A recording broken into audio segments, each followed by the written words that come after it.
Bienvenidos a Surfers, un podcast para mover conciencias, reflexionar y conocer los hacks para lograr un negocio cool. Queremos hacer fácil lo difícil, platicar de cómo surfear las olas del emprendimiento y ser una alternativa para la creación de riqueza.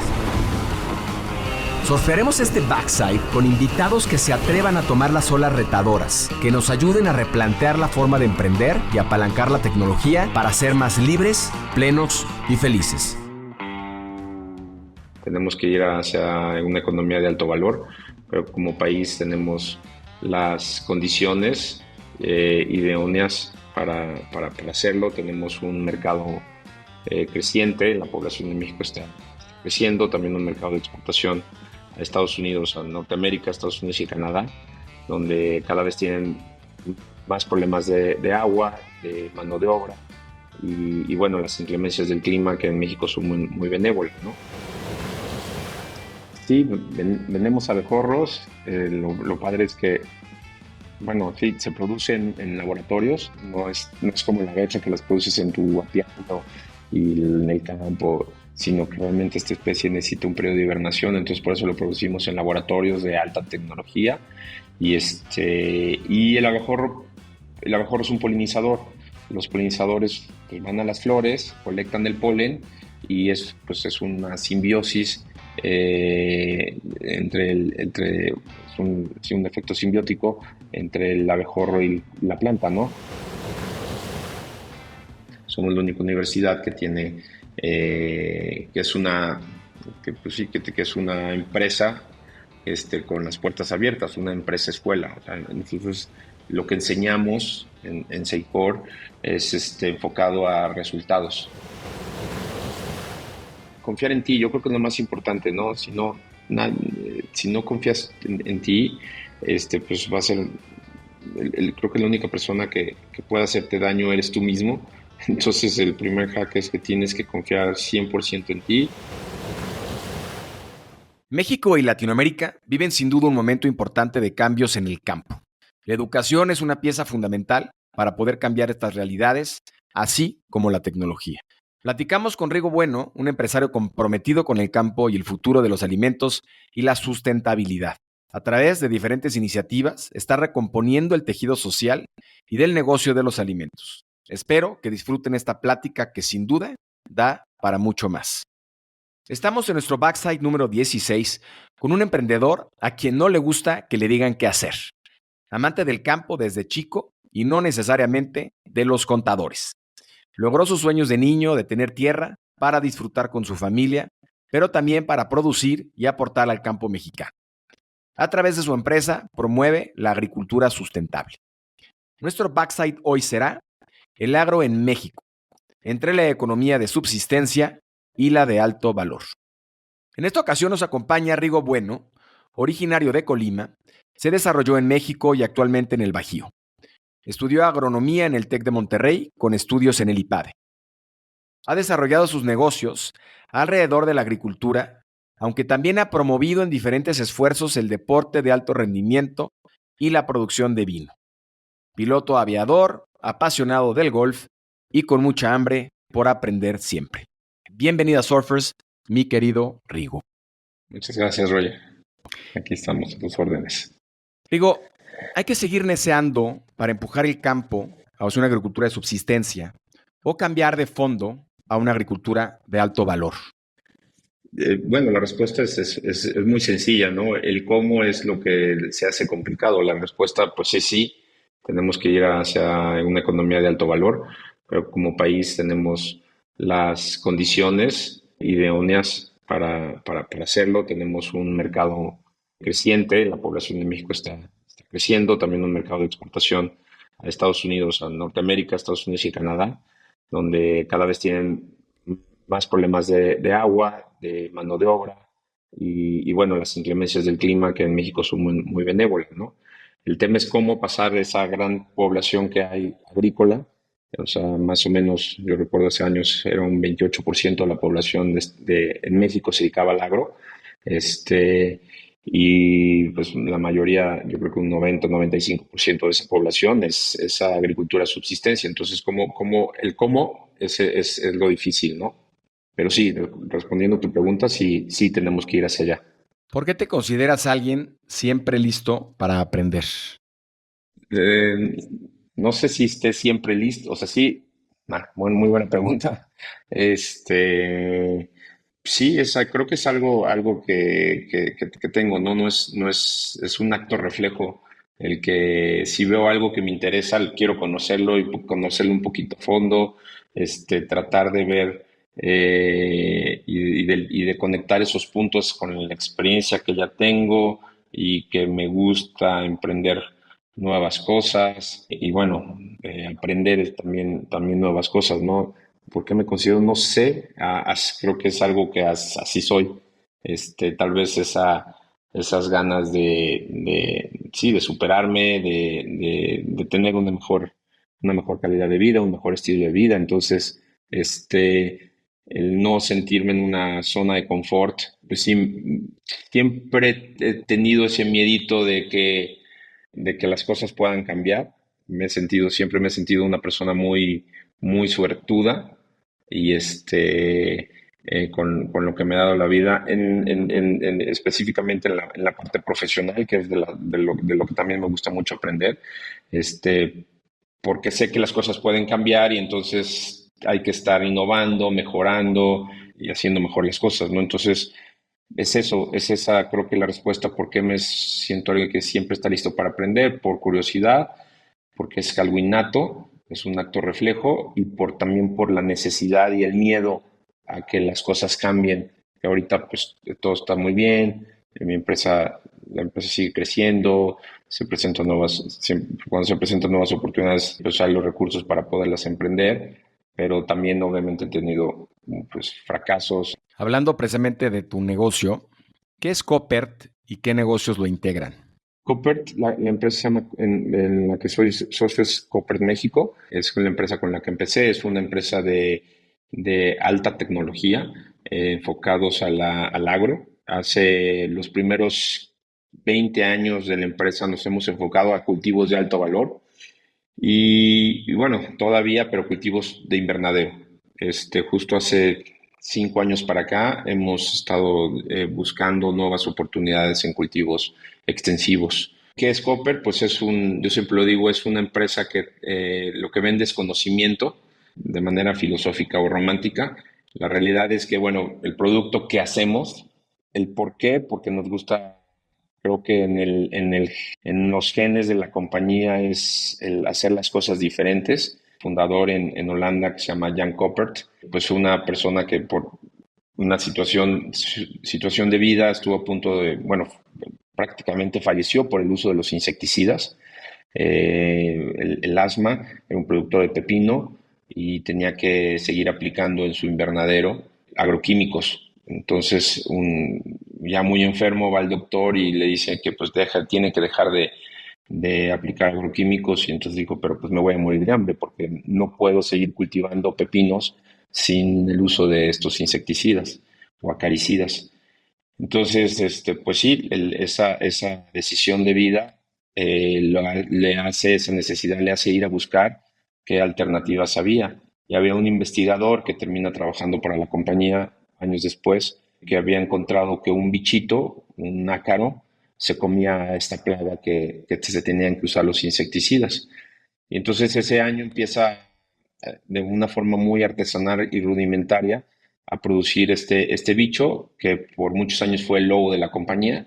Phytoceylus persimilis es el Spirex, es el nombre comercial, para controlar la araña roja. Y justamente ese año es el único agricultor de toda su comarca, por así decirlo, que tiene producción, que es exitoso, tiene buenos rendimientos y los vecinos le empiezan a preguntar, oye, ¿qué hiciste? Porque pues Holanda es un país muy pequeño, los Países Bajos, y están prácticamente invernadero tras invernadero. Entonces regresa y les dice, pues usa este bicho y le dice, oye, pues véndeme, ya que sabes, y así empieza la compañía, ¿no? Hace 55 años. Entonces, ¿qué hacemos? Eso, tenemos tres líneas, bueno, cuatro líneas muy importantes de negocio. Una es la polinización, que es producimos abejorros para polinizar, para que haya más frutos más grandes, de mejor tamaño, con mejor calidad. La otra es, como inició la compañía, que son los insectos de control biológico, o sea, virus, bacterias, hongos y otros insectos, nemátodos, para no usar insecticidas, o sea, así como las plagas, así como el gato se come al ratón, las plagas tienen a sus enemigos naturales que se los comen. Entonces, esa es la otra línea, ¿no? La otra línea de negocio, bueno, le llamamos accesorios, que son trampas, tecnología de aplicaciones, todo lo que llamamos accesorios para el core de la empresa, que es los insectos y los abejorros. También un tema de nutrición vegetal, pero obviamente orgánica. Y el quinto es la educación. Siempre hemos invertido mucho en el tema de educación, y un spin-off de la compañía es una universidad que tenemos aquí en Coppert, perdón, en Querétaro, que se llama SEICOR, el Centro Universitario SEICOR, que es un acrónimo de SEICOR, es Centro de Investigación y Capacitación Coppert, la empresa que represento, soy socio, y Rappel, que son nuestros socios, que son realmente los que operan la universidad y ahora la prepa. Entre otros negocios, ¿no? Pero todo ha nacido de aquí de Coppert. Todos en el mismo ecosistema que es el agro. Ahorita le vamos a entrar al tema de Secor, que es un tema que a mí me gusta mucho. Platícanos, por favor, este episodio cuando a los 21 años te pidieron limpiar establos y ordeñar vacas. ¿Qué te enseñó? Sí, Cuéntanos pues yo, cómo viviste esa etapa. gracias. Sí, como te lo comentaba, a veces son esas pequeñas cosas que, bueno, pueden no sonar tan trascendentes, o bueno, no, y es la palabra, no pueden sonar, pero en la vida de las personas creo que sí, en mi caso sí fue muy trascendente eso, ¿no? Tuve la oportunidad de irme a hacer unas prácticas profesionales, después de graduado, nada más que estas prácticas empezaban mucho después, en abril, y yo había terminado la carrera ya en diciembre, entonces tenía que decidir qué hacer de diciembre a abril. Entonces un amigo me consigue que hay una persona en Italia que me puede dar trabajo, y pues nada más para pues, conocer y vivir ahí. Entonces, y era trabajar en un establo, y la experiencia que te conté, que realmente fue una de las más trascendentales en mi vida, porque ahí me doy cuenta que da mucho miedo empezar, pero ya que lo haces y lo enfrentas, te das cuenta que todo lo puedes lograr y aprender, ¿no? A mí me espantó el que abrieran este establo, nunca había, o sea, no entendía el idioma, y me empiezan a explicar y dije, no voy a poder. También con los sentimientos de que era una tontería de estar ahí trabajando cuando yo ya era una persona graduada, y pudiéndome regresar a México y empezar a trabajar, y no tener que estar ahí. Entonces, por vergüenza no me regreso. Digo, bueno, pues no me voy a regresar a los 2, 3 días de haber llegado. Y dije, me voy a dar una semana, ¿no? Y no me di cuenta que pasó una semana, pasaron 2 semanas, y pues ya estaba prácticamente manejando todo con otro amigo ese establo, cómo funcionaba, cómo limpiábamos, y aún así todavía sin entender muy bien el idioma.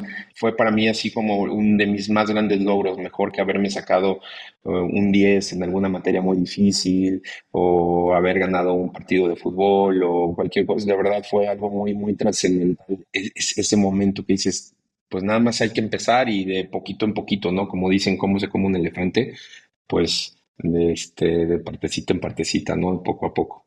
Y así fue. Para mí ese fue un elefantote que creí que no iba a poder. O sea, casi prácticamente me había convencido, y te digo, por vergüenza no me regresé. Y bueno, fue uno de mis grandes, grandes aprendizajes. Entrándole al tema de las economías o de la agricultura de alto valor, en 2020 tenemos datos de que se exportaron más de 2 millones de toneladas de tomate, principalmente a Estados Unidos y Canadá. Sin embargo, del 74% de la población rural en México vive en pobreza o pobreza extrema, con 20 o 30 millones de hectáreas que utilizan para la economía de subsistencia.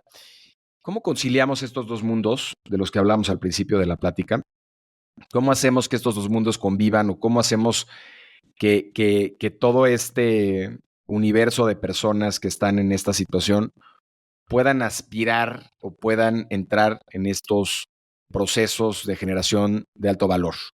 Acá tuvimos una plática con un empresario muy joven, muy exitoso en Guatemala, del cual te platicaba yo antes, en donde él, a diferencia de orientar los esfuerzos de estas comunidades hacia seguir este camino de la agricultura de alto valor, se ha dedicado a la educación en materia de economías de servicio, como son la ingeniería en cómputo, en programación, el tema de mecatrónica, para poderle permitir a estas familias tener ingresos ya fuera del tema agro y que les permitan continuar en un crecimiento económico y social distinto al que están acostumbrados.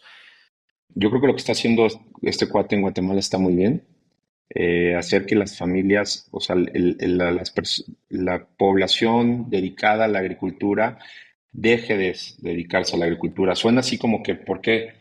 A ver, en México te decía, yo recuerdo, tal vez esté equivocado, pero no creo que haya bajado tanto, pero más del 20% de la población se dedica a la agricultura. Y el problema es que el terreno, o sea, la tierra en México no es 100% apta para la agricultura. O sea, y especialmente aquí en Querétaro, o prácticamente el más de la mitad del país no es apto para la agricultura. ¿Por qué? Porque son zonas de temporal, suelos muy áridos, la misma incluso organización de la tierra, o sea, el tema de pequeñas parcelas nos ponen en una desventaja competitiva contra otros países como Brasil, Argentina, Estados Unidos, Rusia, que son extensiones muy grandes, planas, donde un agricultor con una trilladora puede manejar más de 1,000 hectáreas, una persona. Entonces, realmente lo único que tienen pues, el costo de producción de esos granos es muy barato, o sea, es muy difícil que México compita. Por eso es que el gobierno ha protegido mucho los precios, ¿no? Y las importaciones, aunque están permitidas. Entonces, creo que la causa raíz es que somos demasiados todavía en México que se dedican a la agricultura o a la agricultura de subsistencia. Entonces, efectivamente, la respuesta a eso, la solución a eso es que la gente migre a otras industrias, como es la tecnología, la robótica, los servicios, que dejen eso y donde la agricultura es apta, sea de alta tecnología, ¿no? También la vocación de este país es un poquito incluso, no, parecería que no, pero es más forestal. Y precisamente porque estamos tan arraigados a la ganadería, a la agricultura, se tala mucho bosque, terreno forestal para que se convierta en agrícola. Entonces es un círculo vicioso. O sea, talas árboles para producir granos o ganado, terminan esa agricultura o esa ganadería erosionando el suelo y entonces y no eres competitivo. Entonces, pero también en tema de la ley forestal, de que a veces es complicado tener una explotación forestal. Entonces, pues sí, sí es complicado el tema de resolver, pero creo que de las pequeñas cosas que tenemos que hacer, y a mí me gusta mucho porque es justamente lo que nosotros hacemos, ¿no? Lo que nosotros vendemos, justamente son esos pequeños insectitos que son muy pequeños y que a veces hasta dices, ¿cómo es posible que con estos bichitos te vayas a controlar todo un cultivo, ¿no? Y es eso, o sea, a veces los grandes cambios vienen haciendo cosas pequeñitas, como es en el control biológico, ¿no? El usar insectos, el usar bacterias para controlar las plagas, ¿no? Y la respuesta a tu pregunta es eso, o sea, uno de cómo lo hacemos para migrar esa agricultura de subsistencia hacia cultivos de alto valor, pues es con educación, es a través de educar y a que precisamente estos agricultores puedan tecnificarse, puedan hacer mejor las cosas, puedan invertir en otra tecnología para ser más eficientes, bajar sus costos de producción a través de la tecnología, ¿no?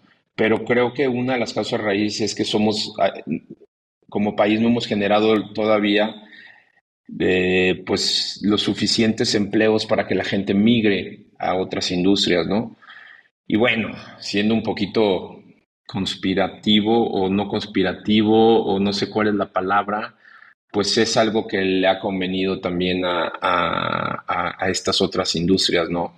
Precisamente, ¿qué es lo que termina pasando? Que cuando la gente pues se da cuenta, una familia que se dedica a la agricultura de subsistencia ya no puede seguir produciendo, pues se su familia termina yendo a las ciudades, pero pues a trabajar en trabajos muy pues mal pagados, ¿no? Y pobres. Entonces, sí, pues la respuesta y el primer pasito, como digo, porque pues sería la educación y pues sí, hacer que esa población migre hacia otras industrias porque el suelo no es 100% apto para la agricultura. A ver, yo creo que acabas de desglosar muy bien el problema. Creo que es un problema bien complejo. Y acabas de decir algo que me parece fundamental, que es educación.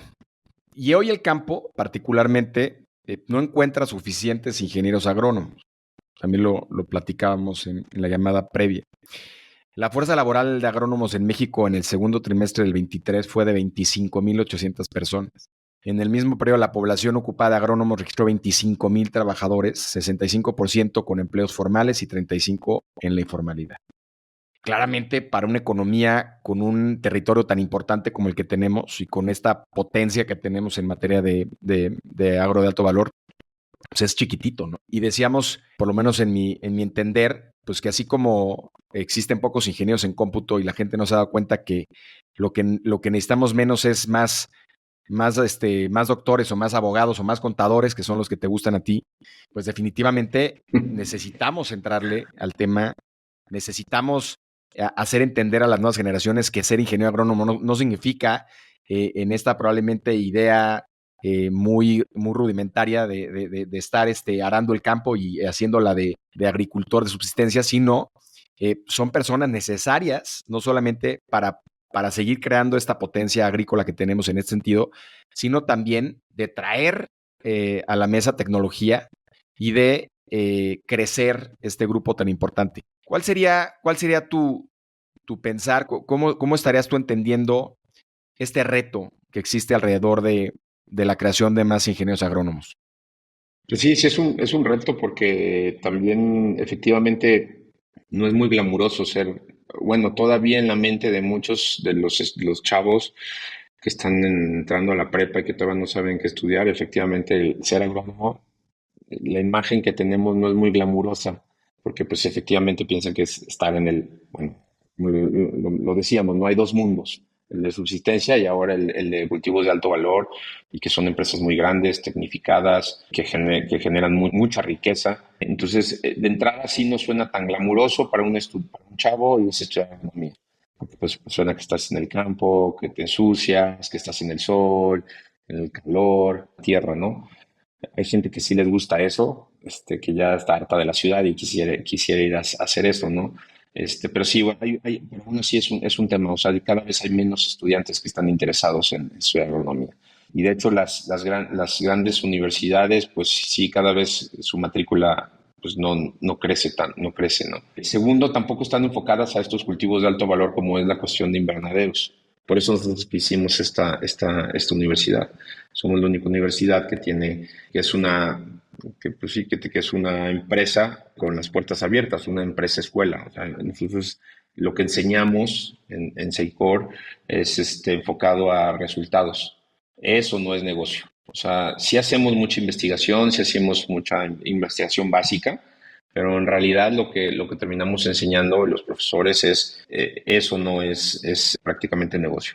¿Por qué? Porque somos una empresa que tenemos cerca de 9 hectáreas de invernaderos, exportamos, entonces sí tenemos que ser muy cuidadosos con lo que hacemos, ¿no? Los estudiantes tienen sus invernaderos dedicados, pero pues es un círculo virtuoso, ¿no? Donde el corazón es la investigación, al hacer esa investigación se retroalimenta la asesoría que incluso damos, cuando vamos a dar asesoría a otros clientes, aprendemos de esa asesoría si le hicimos bien y mal, además de lo que de la producción. Entonces es un aprendizaje continuo y eso que aprendimos lo regresamos y lo enseñamos a los estudiantes, ¿no? Por eso decidimos hacer ese core, porque no había, las grandes universidades no están enfocadas incluso cultivos protegidos, como nosotros les llamamos, o invernaderos, y hidropónicos y de alta tecnología. Es eso, ¿no? O sea, sí es un reto, pero la verdad es que es una también, si alguno de los chavos nos escucha que todavía no saben qué estudiar, es una también una gran oportunidad. O sea, realmente cuando alguien que sepa manejar un invernadero, que es lo que salen haciendo nuestros estudiantes de SAICOR, están muy bien pagados.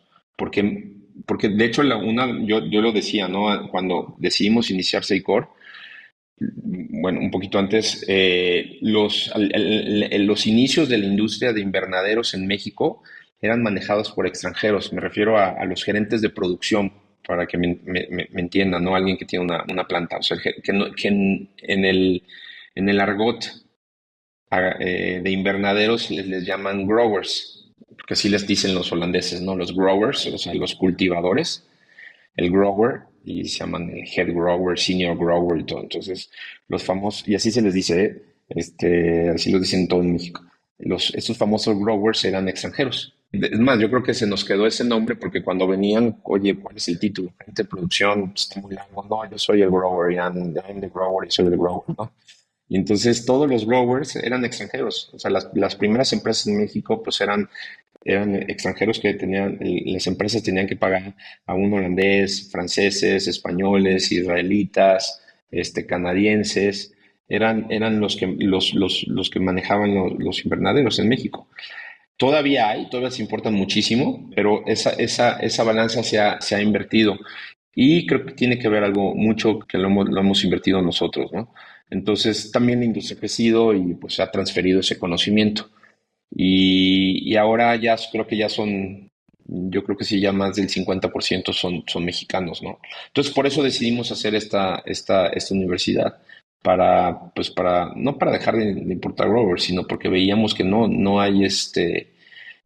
se transfería bien ese conocimiento en México.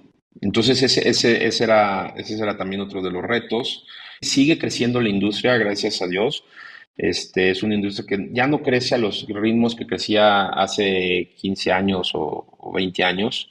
Ya es una industria que está casi por llegar a su madurez, todavía hay oportunidades. Se están consolidando en empresas muy grandes, pero lo que voy es que como sigue creciendo, entonces sigue habiendo muchas oportunidades de trabajo. Creo que es desconocimiento de que porque no vienen tantos estudiantes a estudiar agronomía, es un poquito por ese desconocimiento, por esa falta de glamour en la carrera, pero los que entran y salen de nuestra universidad salen muy bien pagados porque sí hay todavía ese déficit de growers en México. A ver, aquí creo que hay muchos temas muy interesantes. Yo, en el poco tiempo que yo conociendo empresarios agrícolas, y para aquellos surfers que nos escuchan en ese sentido, hombre, fue cuando yo dije, pues yo también quiero ser agrónomo, ¿no? Gente muy exitosa, gente con una visión de negocio muy importante. Entonces, yo creo que ahí efectivamente hay una disonancia entre lo que muchos tenemos en la cabeza por agrónomo y lo que realmente es. Por otro lado, a mí me gustaría meterme un poquito más al tema de Seicor. Yo la conocí personalmente, fui a que nos enseñaras de cómo están haciendo las cosas.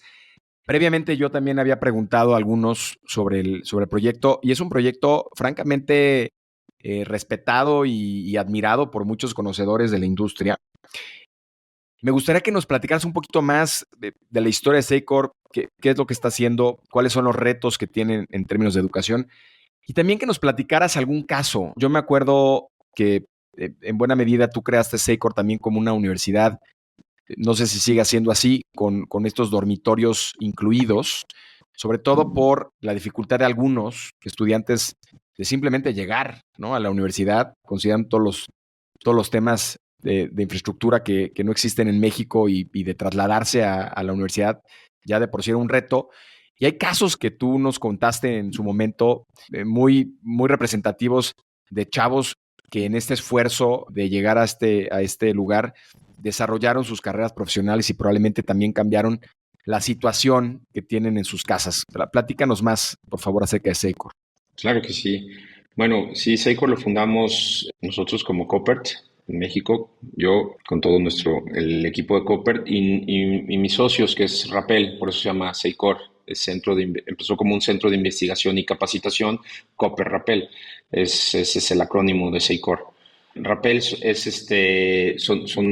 nuestros socios e incluso son los que realmente operan la universidad. Primero iniciamos como un centro de investigación, viendo justamente esta necesidad de tener más growers en México, y después justamente visualizando un poquito el futuro y viendo las circunstancias que estaba pasando México como industria en el agro, veíamos la necesidad de incluso convertirnos en una universidad, y es cuando yo le sugiero a mis socios, a Félix, que es el que realmente es el que opera Seicor, con todo su grupo, que hagamos la universidad, ¿no? Al principio como que decían, pero una universidad, ¿por qué? O sea, eso está muy loco, ¿no? Y yo creo que les pasó lo que les pasó a mí, cuando me pasó a mí con el tema del establo y las vacas, ¿no? Aquí, eso está muy loco, ¿cómo lo vamos a hacer? Es muy complicado y esto, y te llenas de muchas ideas en la cabeza de lo difícil que puede ser, ¿no? Pero al final, pues sí, te puedo decir que los convencí porque sabía que podíamos, y empezamos. En un prácticamente como me pasó a mí, en un abrir y cerrar de ojos, volteamos para atrás, y mis mismos socios, Félix y todos, se dan cuenta pues que lo están haciendo muy bien. O sea, que lo estamos haciendo muy bien, y bueno, pues ya con esa inercia nos sigue viendo muy bien en el tema de, pues al principio fueron muchos años y sigue siendo, de hecho apenas estos años estamos siendo autosustentables como universidad, porque realmente dependíamos del negocio, o sea, del negocio de los invernaderos, de exportar los tomates, de producir, y entonces todo eso se ha reinvertido en la universidad, ¿no? Pues así empezó Seicor. Y bueno, algo que me acuerdo porque hubo muchos incluso cuestionamientos de mis socios en Holanda de por qué una universidad, o sea, eso le toca al gobierno. Nosotros como iniciativa privada, o sea, bueno, sí hay universidades privadas en todo el mundo, ¿no? Pero pues son universidades que se hicieron y muy exitosas, y que hicieron hace 500 o 200 años, ¿no? En México no, en México como que las universidades privadas son de reciente creación, ¿no? Por la misma necesidad de educar. Pero yo me acuerdo mucho en mi ceremonia de graduación, o sea, que nos dicen, señores, ustedes son privilegiados. Y no se me olvida este número, o sea, no se me olvida, no sé qué tanto ha mejorado, yo pues supongo que mucho. Pero cuando yo me gradué en el 96, el rector del sistema TEC, en ese tiempo era Sosman, Rangel Sosman, nos dice, ustedes son privilegiados, señores, porque solamente el 6% de la población en este país termina una carrera. Y yo dije, no, no, está mal, no, no puede ser. Y sí, lo dijo 2 veces. Entonces, en tu mundito, en nuestro mundito, dices, no, pues oye, pues todos mis amigos van a la universidad, la mayoría de mis primos, mis padres, tíos, o sea, ¿cómo que nada más es 6%? Pero sí, pertenecemos a una elite, y bien lo decía, ¿no? Cuando tocamos este tema, y el por qué lo hicimos internado, efectivamente, pues creo que es la única en México, creo, estoy casi seguro. Si todavía no conozco otra que sea un sistema que tenga internado, ¿no? Tiempo atrás hubo, obviamente, Chapingo era un sistema de internados, pero ya no lo es. Hay residencias, pero internado como nosotros lo vivimos, que es parte de la educación, es la única universidad.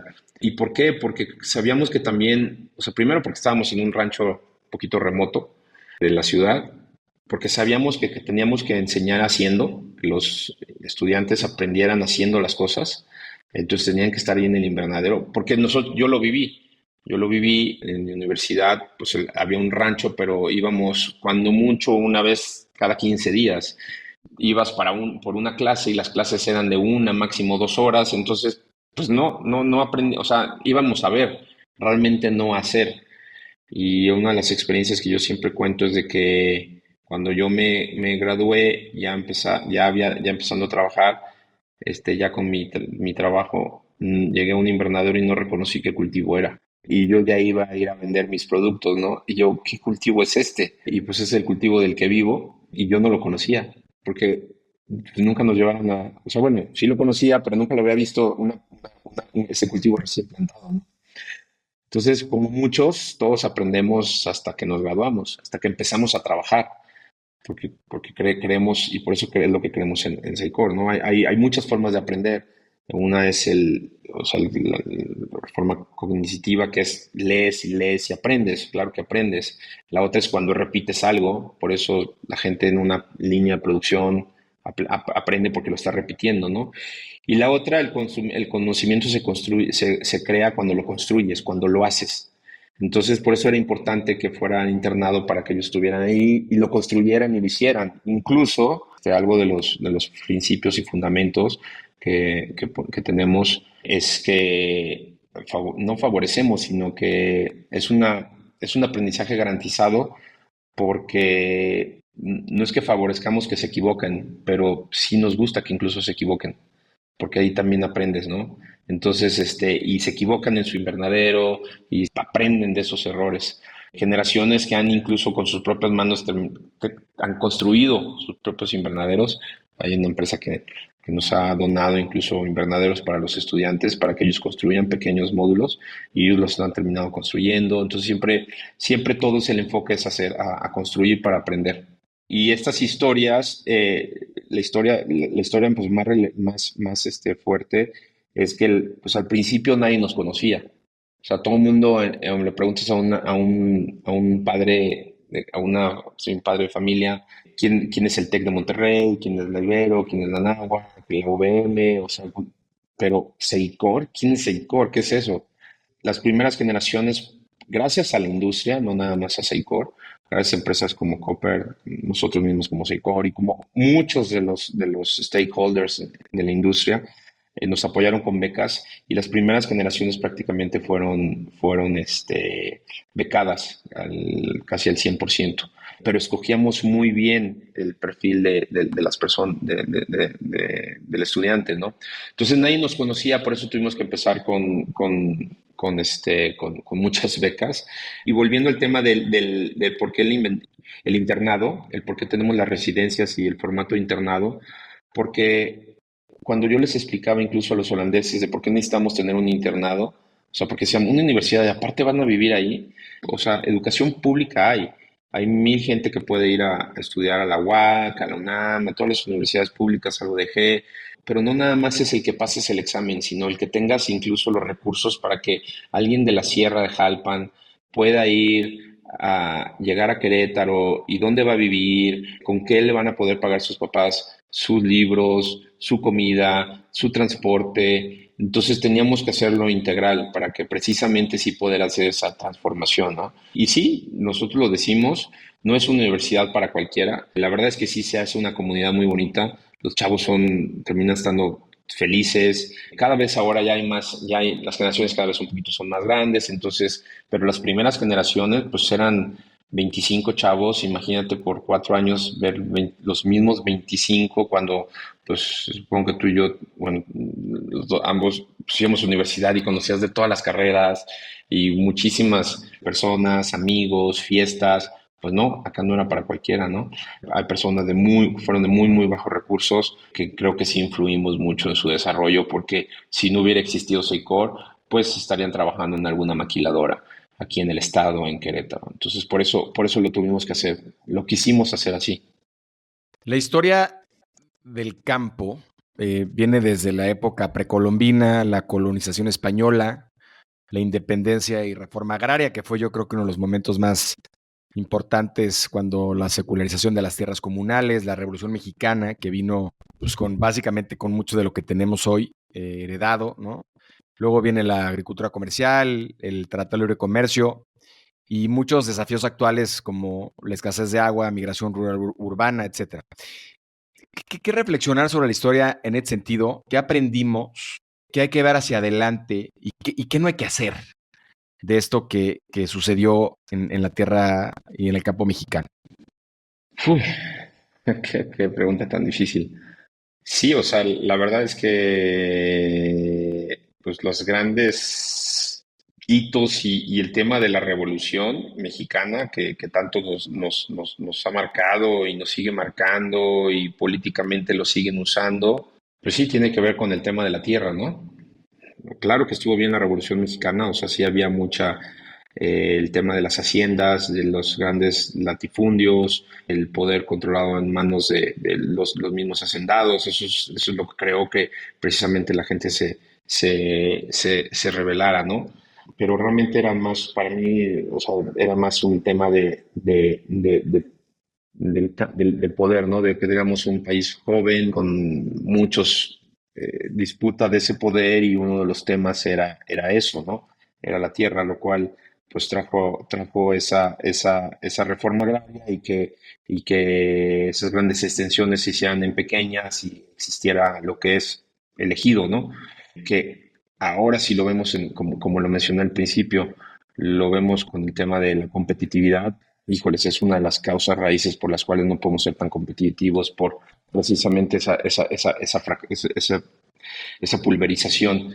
Y bueno, por eso es muy difícil que no repetir el que sigamos analfabetas, ¿no? Bueno, y no nada más de que saber leer o no, sino analfabetas del mundo exterior, ¿no? De las tecnologías, porque eso era lo que pasaba. Yo creo que era algo que tenía que pasar y sucedió así, el tema de la revolución. En muchos lados, por ejemplo, se sigue viendo, ¿no? O sea, lugares como Oaxaca que se puede invertir incluso en tierra y eso es difícil por el mismo tema del ejido, ¿no? Y por una parte suena bien, pero también detiene mucho ese desarrollo, ¿no? Entonces, el tema de la tenencia de la tierra, pues es algo muy complicado en este país. Y yo creo que eventualmente va a cambiar, pero la única forma para que cambie, que sí es la causa raíz, es la educación. Entonces, ¿qué no repetir? Pues sería, porque tocaste el tema este, ¿no? Desde la revolución, la tenencia, pues es ese, ¿qué no repetir? Pues la falta de educación.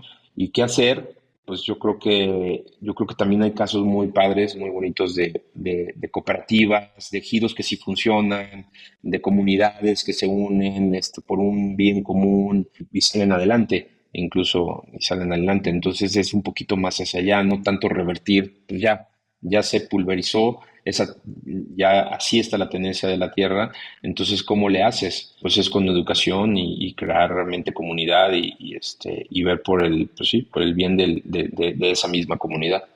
Sí, que probablemente leyendo lo que estás explicándonos tiene que ver con el haber fraccionado la tierra. Efectivamente, creo que fue un error de cara al presente, pero el haberla fraccionado sin educación, recursos y tecnología, claramente dejó sumida en la pobreza a millones de personas que no sabían pues, qué hacer con esa tierra, ¿no? Sí, o sea, porque la tierra está igual de fraccionada en Holanda, pero obviamente no por un decreto, no por un tema de una reforma, o no por una revolución, sino porque pues son superficies pequeñas y está igual de fraccionada. O sea, sí hay compañías grandes que tienen más de 50, 40, 100 hectáreas, pero el promedio del agricultor es de 2, 3, 5 hectáreas o hasta menos, no 1 hectárea. Pero el tema es de que sí están organizados, comercializan juntos, el tema, incluso hacen subastas para precisamente ellos poder tener el mejor precio y no aquí el coyote, que es el que se lleva, el intermediario, que es el que se lleva ese mejor precio, ¿no? Entonces, justo lo dijiste muy bien, de cara al presente, parecería que esa pulverización de la tierra y esa tenencia de la tierra parecería que es una de los problemas, pero no, efectivamente es la mala organización, la falta de comunidad, la falta de todos jalar con un objetivo común, ¿no? Que es lo que yo creo es la causa raíz. Y así fue la revolución, o sea, la revolución, de hecho, cuando Madero hace la revolución es una revolución pacífica, pero después llega diferentes grupos y los carrancistas y los villistas y luego Zapata y llegan los tres, o sea, porque pareciera que, uy, sí, nos unimos todos y fuimos a la revolución todos a luchar por un mismo objetivo. No, no es cierto. O sea, no es cierto. Sí, sigue siendo ese problema y que no debemos de repetir, pues sí, volver a que cada quien quiera jalar agua para su molino, como dicen. Hay un tema muy controversial que escuchamos a menudo de si el mundo es capaz de producir suficientes recursos para la humanidad, ¿no? Y nos encontramos con cifras como que 1.000 millones de toneladas al año se pierden en desperdicio, procesos inadecuados de alimentos. Tenemos 2.000 millones de hombres y mujeres obesos, pero también tenemos 800 millones de personas que sufren desnutrición. Y escuché el otro día de alguien que somos la única especie en donde hay inanición, ¿no? ¿no? Ninguna especie animal tiene anición, ¿no? O sea, se guían por sus instintos y tienen la abundancia en el ecosistema para poder ser autosuficientes. ¿Cuáles son estos equilibrios y cuál es esta tecnología que se necesita para poder contrarrestar estos dos mundos tan diversos y tan distintos, ¿no? Pareciera muy fácil Claro, el claro, decir, es que oye, pues aquí se produce mucho, allá lo mando, pero ¿qué piensas en este sentido? sí, es que justo lo dijiste, ¿no? No sabía si es cierto, bueno, eh, lo descubro, que sí es cierto, son la única especie en que tiene inanición. Y por otro lado hay obesidad infantil y se tiran millones de toneladas de alimentos, ¿no? Sí es un problema de distribución, o sea, de mala distribución. No es un tema de que no se puedan producir los suficientes alimentos. Incluso sí es algo que yo reniego mucho, que hay la información que vemos de que somos 7.000 millones de personas en el planeta y en los próximos 10 años vamos a ser 9, no sé si me estoy equivocando, 9.000 millones de personas y no hay suficiente agua y tierra. Y no es cierto, o sea, sí hay. O sea, sí hay suficiente para producir alimentos para todos ellos. El problema es que están mal distribuidos dónde se producen los alimentos y cómo se producen. Y creo que es una justificación, y ahí sí voy a decir un tema bastante controversial, que es pues para seguir justificando el cómo seguir produciendo alimentos. O sea, con fertilizantes químicos, con fertilizantes. ¿Por qué? Porque el miedo de no vamos a tener suficientes alimentos, entonces tenemos que seguir produciendo así, poner más nitrógeno, más urea, cuando en realidad sí se puede producir de una forma más sustentable y más equilibrada en el mundo, ¿no? ¿Cuáles son esos contrapesos pues a esa narrativa? Pues es una narrativa de abundancia, o sea, precisamente una de las narrativas es escasez y peligro, ¿no? O sea, y la otra narrativa pues es abundancia y prosperidad, ¿no? Y sí lo hay, o sea, sí lo hay porque sí podemos producir incluso más sin tener que usar insecticidas, sin tener que usar tantos fertilizantes, pero la narrativa es de que como no hay recursos, pues sí, los gobiernos tienen que invertir más y producir más de este tipo de alimentos, ¿no? Entonces, sí es cambiar la narrativa y es poder producir un poquito más localmente, a través de estas tecnologías también, de estas nuevas tecnologías que puedes producir con alta tecnología en lugares donde aparentemente en zonas urbanas, o traer incluso, no sé, el campo, sí invertir. Lo que pasa es, uno de los problemas que yo veo aquí en México y justo en Querétaro, el tema de la especulación de la tierra. Te das prácticamente de aquí a Bernal, o sea, ves algunos establos, sí ves algunos campos, pero ves que realmente pues es tierra que la tienen ahí, nada más estás especulándose porque, ay, bueno, para un parque industrial, ¿no? O porque va a crecer el Querétaro y la mancha urbana. Y quieres alguien que quiera producir, es imposible pagar por esa tierra lo que están esperando recibir porque están especulando a que un parque industrial va a venir o una superempresa, y estamos llenas de parques industriales. Se siguen construyendo parques industriales y cada vez las zonas agrícolas se tienen que alejar más y más y más o ir a otros lados. Y ahí está esa tierra prácticamente sin uso, ¿no? Viciosa. Sí, hay muchas cosas, ¿no? Que justamente se podría cambiar, ¿no? Que bueno, es un tema muy, muy largo, ¿no? Pero sí hay. Sí yo veo un panorama de abundancia y de prosperidad, a de escasez y dolor, ¿no? Digo, tenemos y conocemos bien la relación y la distancia que hay entre México y Estados Unidos en general. En materia agrícola, tenemos una distancia completamente inversa, ¿no? Tenemos una abundancia de mano de obra en México con escasez de recursos y de infraestructura contra lo que hay en Estados Unidos, y tenemos estas migraciones importantes de mano de obra a Estados Unidos. ¿Cómo balancear esta relación de Estados Unidos y México en esta materia en donde ambas partes salgan beneficiadas? O sea, sí, efectivamente, uno de nuestros potencial que tenemos es por nuestra situación geográfica y por el sol. Las plantas necesitan la fotosíntesis crecer y tenemos mucho sol, ¿no? No tenemos esos fríos y eso. Entonces sí deberíamos de aprovechar, capitalizar nuestra situación y producir, sí podemos producir más alimentos, con un poquito menos recursos gracias a estas tecnologías, ¿no? Que son los invernaderos, el riego por goteo, la hidroponía, reciclar el agua, reciclar fertilizantes, todo eso nosotros lo hacemos y lo estamos investigando incluso en SECOR, en nuestra universidad. Yo no me gustaría que se cambiara esa dinámica. Yo creo que es una de las industrias que se va a apoyar. Esa industria de alta tecnología se debe seguir apoyando porque pues, genera muchos recursos, ¿no? Algo que está cambiando y si los agricultores hoy no se dan cuenta, o sea, una de las cosas es que decíamos, es que en México sí tenemos mucha de mano de obra. Sí, sí tenemos un poquito más mano de obra que en Estados Unidos, pero pues ya no es como era antes. O sea, que había, o sea, que sí era fácil encontrar. Hay mucha competencia también por otras industrias, lo cual es bueno. Es bueno porque nos forza a pagar mejores sueldos, pero ese tema va a empezar a cambiar. Entonces sí tenemos que también voltear a lo que están haciendo muchos otros países hacia robots para cosechar, robots para deshojar, porque depender, la verdad, sí, cada vez más de la mano de obra, porque no, sí está siendo un tema, incluso en el agro y en otros estados y específicamente en Querétaro, lo cual nos vuelve incluso menos competitivos por el tema de mano de obra. Y aunado ahora el tema de pues, si falta de agua y el tema de la escasez de tierra o lo caro que es la tierra. Yo creo que cómo nos debemos de beneficiar, pues sí, sí nos hemos beneficiado, aunque han sido años turbulentos, incluso ahora mismo es complicado la relación de México-Estados Unidos en tema de agro, se venció un acuerdo de suspensión.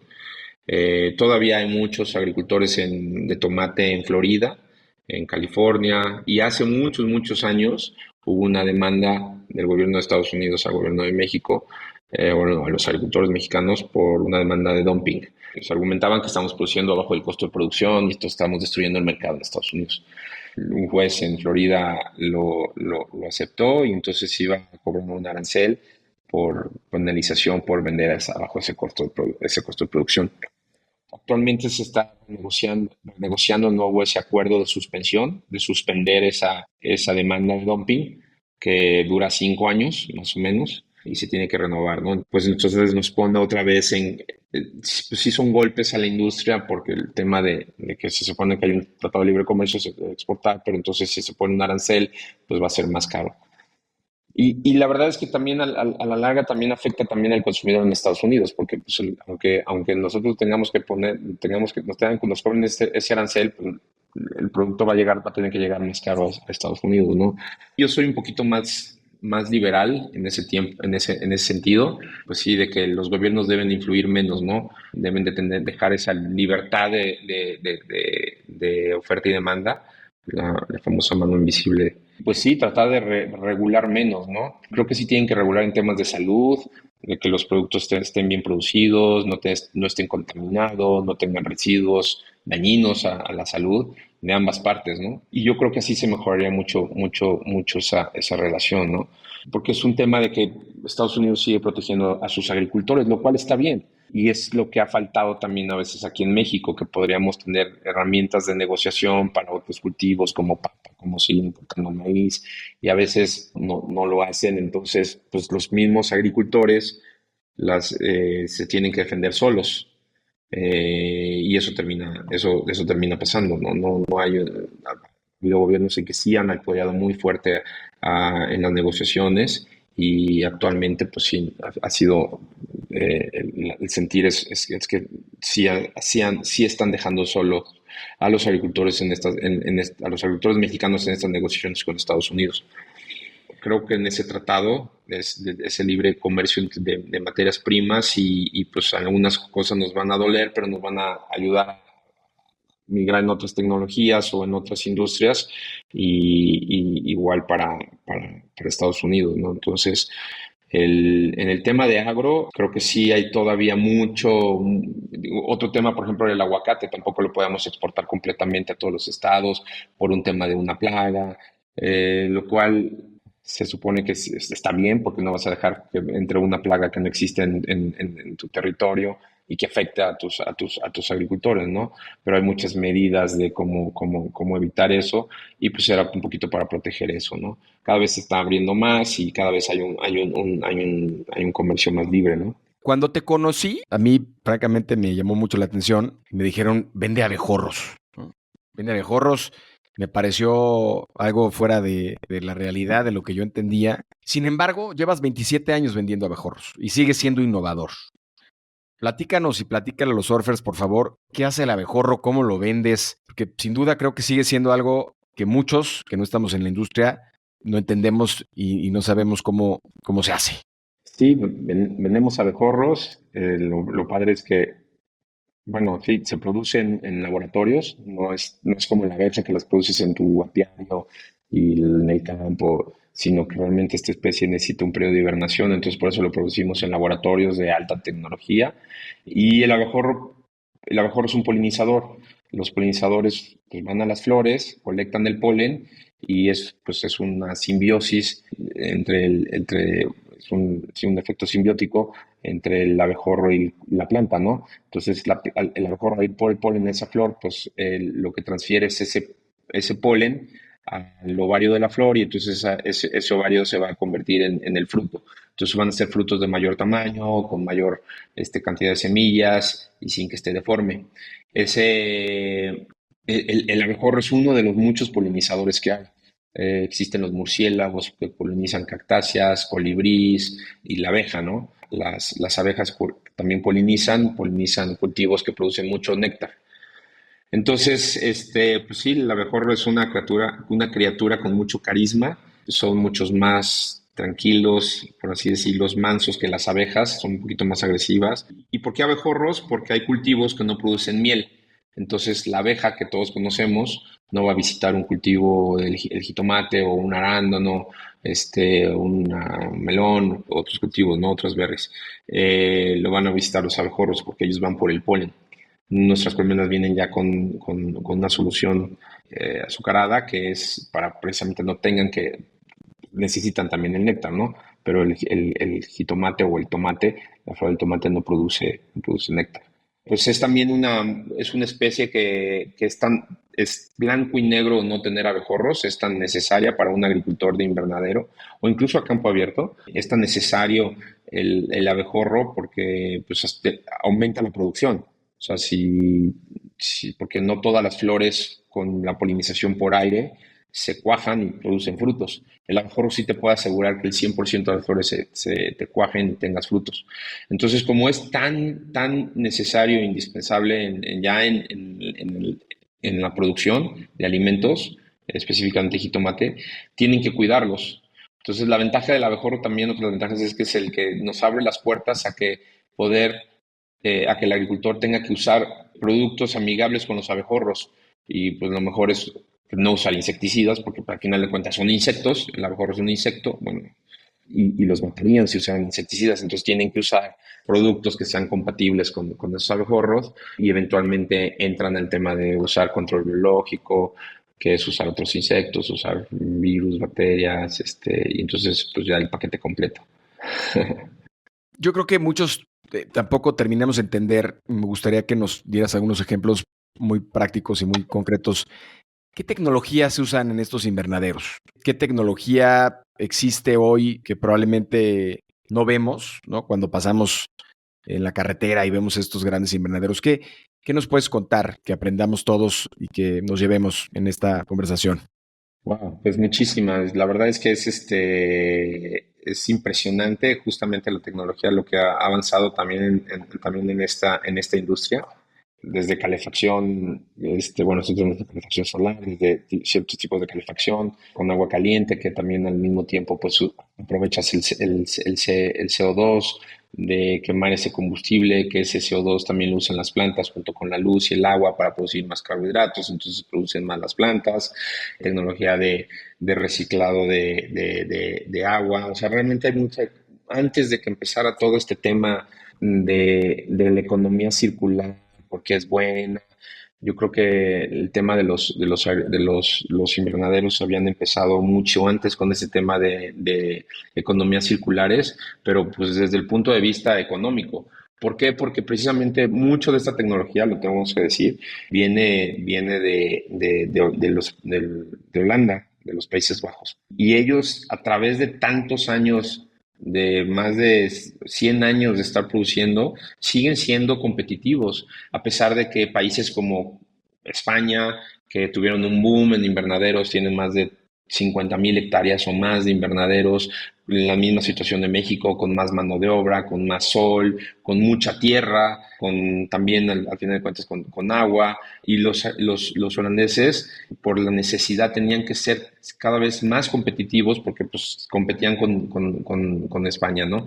Y ahora compiten con Marruecos. Marruecos está creciendo muchísimo también en invernaderos, tienen más sol, más agua, más tierra, más mano de obra, y siguen siendo competitivos. ¿Y cómo lo han hecho? A través de la tecnología. ¿Cómo? Pues produciendo más kilos por metro cuadrado a un costo más bajo. Y de ahí viene todo esto, el reciclar el agua, el ahora usar en las noches luz LED para que las plantas tengan más horas en el día para producir bombas de calor, cómo ahorrar esa energía calorífica, porque al final de cuentas tiene que regresar al invernadero. Son unas cosas sorprendentes de energía circular y de tecnología. Pero si pudieran entender algo por qué son tan exitosos los invernaderos, es por simplemente un concepto muy sencillo, que es que el invernadero carga el cultivo. O sea, ese es lo más importante. En el campo, pues tú tienes una planta y pues creció la plantita y pues lo que le cosechaste, ¿no? Entonces empezaron a desarrollar variedades de jitomate, por ejemplo, que pues es como una enredadera. Entonces en el campo antes pues ponían un palo pues como de 2 metros, ¿no? Crece ahí, le da la vuelta y pues ahí es lo que cosechabas más, porque normalmente crece la plantita y tiene una hojita y luego, bueno, y luego empieza 3 hojas y un racimo, 3 hojas y un racimo. Entonces los invernaderos, por les digo, lo que más aporta el invernadero, ¿por qué se produce tanto? Es porque el invernadero carga y en un invernadero, mira, para que es una idea, produces 10 veces más que a campo abierto. O sea, 10 veces más. En un agricultor de Sinaloa de jitomate a campo abierto produces 60 toneladas. En Querétaro, un agricultor con un invernadero puede producir 600 toneladas. Entonces son 10 veces más de producción. ¿Por qué? Porque el invernadero está cargando el cultivo y vas acostando las plantas. Esa fue la innovación más grande. O sea, como por metro cuadrado, allá produces 6 kilos y aquí produces 60 kilos por metro cuadrado. Entonces ahí estás hablando de pues, un ahorro en recursos muy grande. Y de ahí, bueno, pues todo lo demás que te conté, ¿no? Luz artificial, reciclar de agua, CO2, o sea, miles de cosas que nos podríamos tardar mucho en eso. Pero eso es lo que ves en un invernadero. La maximización del metro cuadrado en esto, ¿no? Y eso y volviendo al tema pues es muy padre, o sea, la verdad es que al final de cuentas, por eso es que bien lo dijiste, ¿no? La gente si conoces gente que tiene una empresa y que esté enfocada al agro, pues afortunadamente no nos va tan mal porque hay mucha oportunidad y eso es lo que yo les diría a todos estos chavos, la verdad, sí, métanse a estudiar agronomía, o sea, sí creo que es y cada vez iba más. Ahora robots, hay N cosas, ¿no? Que pueden aplicar muchas de estas cosas tan innovadoras, con tanto glamour, que se pueden aplicar a los alimentos. Y siempre vamos a seguir comiendo, ¿no? Entonces, pues no hay no, tampoco hay mucho que pensarle si eso no es una buena carrera. Creo que hay infinidad de temas que nos quedamos en el tintero y da para una plática francamente más grande. ¿Qué papel ha jugado tu familia en este proceso de ser quien eres como emprendedor y como empresario? Pues muy importante, ¿no? Realmente todo lo que hago lo hago lo hice siempre pensando en mi familia. Desafortunadamente me divorcié hace ya un poquito más de 7 años, pero sigue estando en mi mente mi hija, ¿no? Mi hija sigue estando presente el por qué hago las cosas y el por qué sigo haciendo las cosas, ¿no? Porque quiero que un día voltee y esté orgullosa de mí, ¿no? Violeta es mi pareja, la cual también me ayuda mucho y también incluso en la parte de trabajo. O sea, yo creo que la pareja siempre es muy importante en el tema profesional. Si no estás bien con ella, pues tampoco puedes rendir muy bien en el trabajo. Entonces yo creo que eso es muy, muy, muy importante, el tener una buena relación y afortunadamente la tengo y es un gran apoyo. Rigo, quiero ser respetuoso de tu tiempo. Ya se nos acaba este set de olas y quisiera que compartas con nuestra comunidad tus 3 hacks o atajos para surfear las olas del emprendimiento y vivir más libres, plenos y felices. Pues como la historia que me preguntaste y que salió, ¿no? Qué padre que salió del establo, pues confiar en ti, yo creo que es lo más importante, ¿no? Si no confías en ti, va a ser, creo que la única persona que puede hacerte daño eres tú mismo. Entonces el primer hack es que tienes que confiar 100% en ti. Para mí también me gusta tener un buen estilo de vida y me gusta disfrutar de la vida, pero no estoy apegado a las cosas. Me encanta las cosas, pero no estoy apegado. Entonces también eso me ha ayudado a arriesgar, a que pues sí, afortunadamente no tuve que arriesgar el patrimonio de mi familia o de mi padre o de mi abuelo. Y entonces eso, de alguna forma, bueno, eso a mí me ayudó a ser muy arriesgado. Y sí, tomé muchos riesgos. Afortunadamente, el balance ha sido muy, muy positivo. Ha habido otros que sí dices, ay, que no lo hubiera hecho. Pero sí, el saber que, bueno, si va mal, pues sabes que puedes volver a empezar, ¿no? Me he vuelto menos arriesgado, eso sí. Sí te haces más cauteloso con los años. Entonces, pues sí, el no estar apegado tanto a las cosas, que no significa que no, o sea, que seas un hippie y vivas no, al contrario, por eso me gusta hacer la aclaración, me gustan las cosas, pero la verdad es que también sí, no siento ese apego de que si las pierdo, chin, me voy a morir, ¿no? No, sé que podría volver a empezar y yo creo que el otro que tiene que ver con eso, siempre sí tengo miedo, o sea, sí tengo miedo de que las cosas cambien y por la responsabilidad que tengo de que al final de cuentas, pues en el grupo, solo en México, a través de Copper, pues damos trabajo a más de 600 personas. Y no porque seamos una industria maquiladora, que damos un chorro, no, realmente eso incluso son gente que está bien preparada, la mayoría son profesionistas, y lo cual sí me siento muy orgulloso de poder ser parte de esto, ¿no? Entonces, cuando me refiero del miedo, porque primero te dije, no me importa perder las cosas, pero por otro lado, sí tengo miedo, pero a yo regarla y llevarme al traste a tantas familias, ¿no? El otro hack que yo te diría es ese, nunca estoy en una zona de confort. O sea, siempre estoy como en una situación no de angustia, ¿eh? No, para nada. Sí, sí, sí, al principio sí no dormía también, pero los años te van ayudando a que es muy importante dormir. Pero siempre estoy en ese sentido de urgencia de si me descuido, nos rebasan y ¡pum! Se acaba todo, ¿no? Y entonces es el otro, o sea, el siempre tener ese miedito ahí de que te están pisando los talones y van atrás y va a llegar y eso nos ha ayudado incluso a hacer, porque hicimos Eicor, porque hicimos otras empresas, porque pues, sabíamos que teníamos que transferir el conocimiento y entonces eso nos iba a dar más visibilidad en la industria, también generar nuestra propia, incluso el talento que necesitábamos en la empresa. Entonces, todo eso ha sido por un poquito que sí me decían mucho mis socios, muy chistoso, me decían, es que has tenido, o sea, y me enojaba, ¿no? Y no sé si lo hacían pues para cucarme o para tener este sentido de urgencia, ¿no? Es que en México está bien fácil y la competencia no es como en otros países. O sea, porque efectivamente hay otros países donde sí hay una guerra de precios y la competencia o sea, sí es desgastante, ¿no? Y aquí en México hemos podido ser dominantes en el mercado, pero la verdad es que ha sido por ese miedo de que dices, ahorita va a despertar esta competencia y ahorita va a despertar el lobo y ahorita va a despertar el lobo y entonces pues nos hizo buscar siempre fuimos la primera empresa del grupo en certificarnos en ISO 9000, bueno, la única que tiene una universidad, un centro de investigación, que ha tenido tantos spin-offs de otras empresas, que manejamos nuestra propia logística, agregamos más valor a nuestros clientes, pero es por eso, ese miedito a la competencia, ¿no? Amigo, muchas gracias por atreverte a surfear estas olas con nosotros y ser parte de este movimiento para generar riqueza con impacto. Cuéntanos, por favor, en dónde te pueden encontrar nuestros surfers.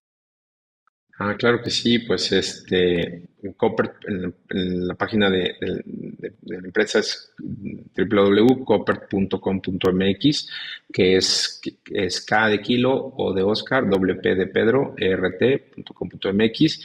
Y bueno, pues sí, creo que también tenemos todo el tema de redes sociales, ahí nos pueden encontrar.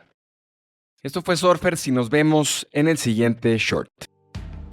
Haz comunidad con nosotros, suscríbete en Spotify y sigue Negocios Cool en Instagram. Compártenos historias y personajes con quienes quieres conectar. Soy Roger Alarcón y recuerda disfrutar tu ola.